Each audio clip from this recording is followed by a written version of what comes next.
नमस्कार, मैं अंजना और आप देख रहे हैं न्यूज सर्कल। आइए बढ़ते हैं आज की बड़ी खबर की ओर। आज छठ महापर्व का दूसरा दिन यूपी के सभी शहरों में बेदी तैयार, खरना पूजा के साथ शुरू होगा 36 घंटे का निर्जला व्रत। छठ महापर्व नहाए खाए के बाद शुरू हो गई है। आज दूसरे दिन खरना पूजा के बाद से 36 घंटे का व्रत शुरू हो जाएगा। वहीं रविवार को नदियों और तालाबों के घाटों पर छठी माता की आराधना करने के लिए चिन्हित स्थान की गोबर से लिपाई की और पूजा की बेदी बनाई गई। रंगोली से घाट सजाए गए। ये सिर्फ एक त्यौहार नहीं बल्कि समर्पण, पहचान और संस्कृति है। छठ पूजा 25 अक्टूबर से महापर्व छठ पूजा की शुरुआत हो गई है। 4 दिनों तक चलने वाला यह पावन पर्व पूरे उत्साह और आस्था के साथ मनाया जा रहा है।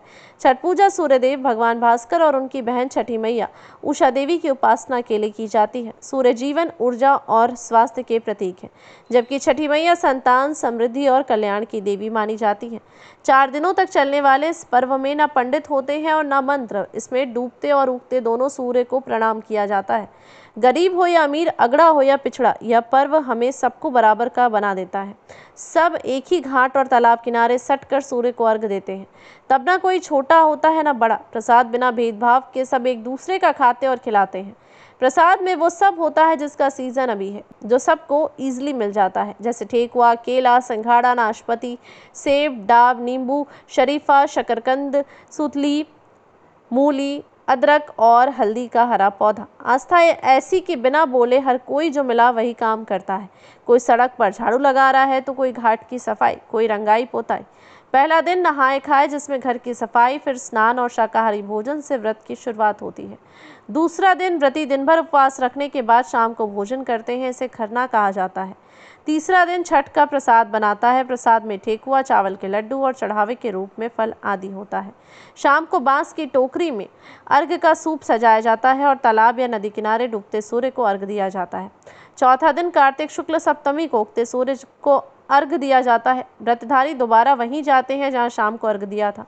स्कंद पुराण के मुताबिक राजा प्रियव्रत मनु के पुत्र को कोई संतान नहीं था। उन्होंने महर्षि कश्यप से वरदान मांगा। कृषि के यज्ञ से उन्हें एक बेटा हुआ, लेकिन उसमें जान नहीं थी। इससे दुखी राजा रानी आत्महत्या की सोचने लगे। तभी एक देवी प्रकट हुई। उन्होंने कहा, मैं उषा की ज्येष्ठा बहन षष्ठी देवी हूँ। बच्चों की रक्षा मेरी जिम्मेदारी है। यदि तुम मेरी विधि से पूजा करोगे तो तुम्हें संतान सुख मिलेगा। राजा रानी ने देवी की पूजा की और बेटे का जन्म हुआ। इसके बाद से इस पूजा की शुरुआत हो गई। ऋग्वेद में लिखा है कि सूर्य और उसकी किरणों की आराधना से शरीर और मन दोनों शुद्ध होते हैं।